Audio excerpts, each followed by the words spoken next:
Hello, everyone. This is Eric with Chris at potstocks.com. Today is Saturday, May 23rd, and we're here with some news updates, stock information, and a look around the sector. As a disclaimer, nothing in this broadcast is intended to be an endorsement for trading. Should you be interested in buying or selling stocks, please consult with a licensed financial advisor before doing so. Let's get started. Our first article up today is the FDA has announced that products containing cannabidiol or CBD oils cannot be sold as dietary supplements. This is in league with the FDA's stance that a substance authorized as a new drug cannot be put in dietary supplements.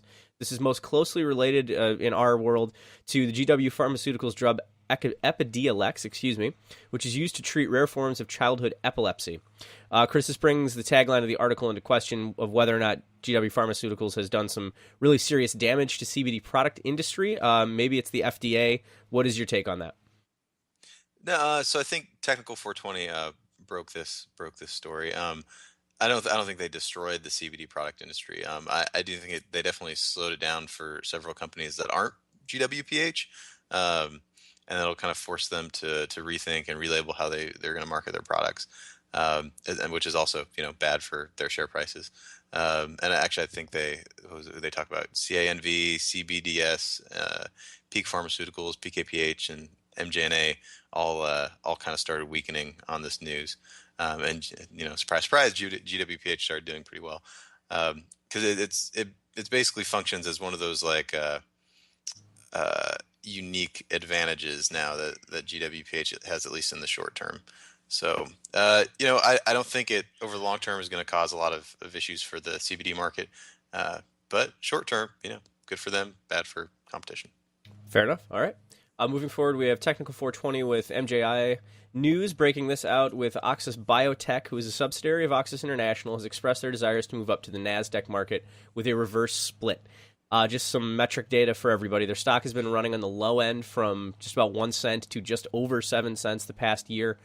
Their self-proclamation is that they are a developer of innovative drugs of therapeutic molecules, including CBDs.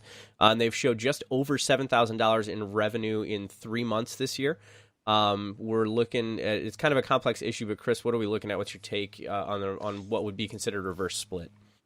Yeah, so from a trading perspective, regardless of what anybody tells you, a reverse split is typically bad for anybody who's already invested in the stock. And the bottom line, especially in penny stocks, I mean, this is there's a lot of hype around the company. And for the last few months, they've been issuing press releases that they're like, hey, we want to uplist to the NASDAQ.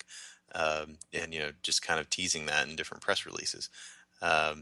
And recently they announced a reverse split and basically cited NASDAQ as their reason for that. So maybe the CEO actually believes that. But the problem is that there's rules involved with uplisting to the NASDAQ. It doesn't just happen. You don't wave a magic wand, and it's also not totally related to your share price. There's a lot of time and revenue requirements that likely won't be met for years, looking at their financials, if ever. So as far as I'm concerned, it's bogus. And as of right now, I think Technical 420, MJ News, Alan Brockstein all appear to agree. So you need to read the fine print of any stock news that you subscribe to, because public companies can and will pay news sources to promote their stock, and there's people in the sector that'll take their money and act like that anything that company does is brilliant. So I don't know. I get particularly upset about this because it catches a lot of new investors in that net, because new investors will come in and they'll see the hype, and they're desperate to catch the marijuana investment train. So they get caught in these investment rackets, and they can end up losing like 90% of their investment. I'm not saying that's the case with this one. It hasn't played out yet, but I am saying that we've seen this type of stuff before. So I hope new investors don't fall into that trap. Yeah, sensationalization is a very wild game, and it's a very dangerous trap that a lot of people can fall into in any market, in any avenue of life, particularly with stock trading. The more hype that surrounds something, as you aptly pointed out, for new people coming in, it can be very, very dangerous. Yes, it can. So, okay, well, moving forward from that, we right now are looking at Washington State launching its Marijuana Control Board this week. For anybody that is unaware, the Control Board is the standard governing body right now for any new state that's going into a rollout of legalization. They oversee compliance, implementation. They get a lot of metric data on who's growing, where it's growing, how much is being grown, all that sort of stuff. They have a really, really good website that we'll put up for you with a lot of really good metric data.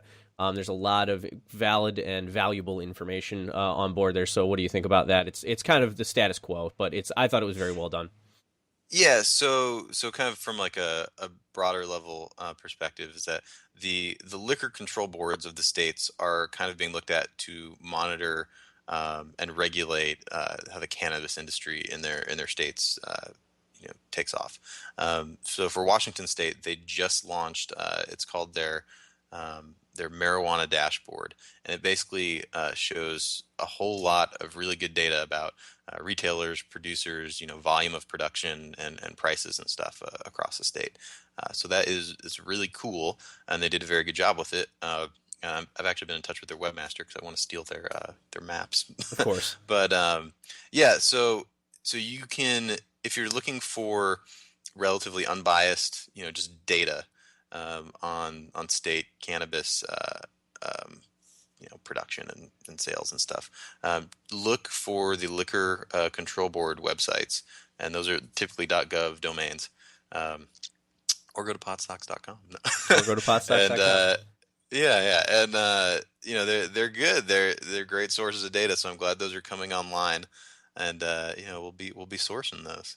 Yep. Hopefully, we'll see more of those in the future as the liquor control boards get taken out of that directly, and that more specific control boards are put into place. But it is a lot of good data, so it's absolutely somewhere to look again if you're looking for some unbiased information. In the same vein, in a strange sort of way, we're looking at something odd going on in Colorado right at the moment. A slowdown of licensure for Strainwise, which is a dispensary chain in Colorado, has caused the owner of 9 stores to lay off about half of his workforce. In these situations, when one license goes into pending status, all of the associated licenses also, in this case particularly 8, will go into pending status as well, which can cause a huge logjam, particularly if there's a slow turnover for a myriad of potential issues. In the meantime, you're looking at employees not getting paid, essentially either completely fired or on standby, and facilities eating up operating costs without making any revenue. There's no product coming out. There's nothing happening. So, Chris, what's your take here? Yeah, so that's a bad regulation if that's the case. It sounds like it sounds like they're all probably rolled up under one in their legislation that uh, the whole LLC is basically under pending status when that happens, and that's crazy. And so that probably just needs to be changed. But I don't know how long it's going to take. So what we're looking at, it's kind of illustrative of sort of the pains that the industry is going through right now, and we'll probably see for at least the next few years. I mean, this guy had to lay off half of his employees, and I'm sure there's similar stories where the owners just had to call it a day and shut down. So I don't know. That's part of why I'm interested in being on the ground. I'll be in Oregon next year, kind of watching their framework come together and seeing how they handle their rollout. And after seeing some of the problems that Colorado and Washington have faced. So yeah. Hopefully, the new states will be learning from the mistakes of the past. That's ideally the case, but then that's also in a perfect Yeah. world where there aren't human biases in situations, because each state is going to be Yeah. a little bit different with their rollout, and they're going to have different problems to face because there are going to be different Mhm. people that are for and against it. So it's not Yeah, well, necessarily and the that's cleanest learning process. yeah, and that's part of why putting this news out is important because I mean, there are legislators and there are investors that look at this news to make decisions, and hopefully we can help. Indeed, indeed. Okay, well, on that note, rounding out our news this week, Illinois Senate has passed a marijuana decriminalization bill. The measure has put into stone that small possession charges will not be arrestable offenses in the state. They're moving small possession charges, which traditionally carried fines of up to $2,500 and a year in jail, so misdemeanor penalties, down to what is likened to a traffic ticket. The Senate voted 37 to 19 for the bill, which shows a really solid approval rating amongst the lawmakers. Chris, do you think this is the coming norm across the country or just an oddity in an ever fluctuating market? No, I definitely think it's the norm. I think this is going to be the case across the country over the next couple of years. Um, there's different stages of what can get passed in different state legislatures depending on what party controls it and what the interest groups are involved. Um, but I think decriminalization is a pretty easy one, an easy pass for people because at the end of the day, it costs. Uh, it costs. Well, there's two sides of the coin. It costs money to imprison a ton of people for marijuana. It also brings a lot of money in for the state, or at least the prisons. So I think at the end of the day, the argument will win out that decriminalization is just a smarter way to go. I agree. I think ultimately, I think from a social perspective, people are just sick of the amount of trouble that they're getting into in general from petty drug offenses, as opposed to violent offenders who are being put on parole and stuff. Yeah, and I'm sure we're preaching to the choir with our audience, but at the end of the day, if the drug itself, if the punishment causes a worse thing than the drug itself, then that's the repercussions. I used to work in a rehabilitative field specifically as basically a therapeutic psychologist. It was very, very damaging to a lot of people. The things that I live in the state of Michigan, but I know it's better some places, worse others. But the amount of disruption that it can cause some people's lives just for petty, small time drug offenses is very, very, very troublesome, and it can be debilitating in a lot of instances, particularly if you're already looking at somebody who isn't set up very well in life. They either weren't handed the tools or just don't have them. Whatever the case is, if they're not set up well, that can really set them back a substantial amount, not only financially, but just in time, getting jobs, getting their life together. So that can be pretty rough.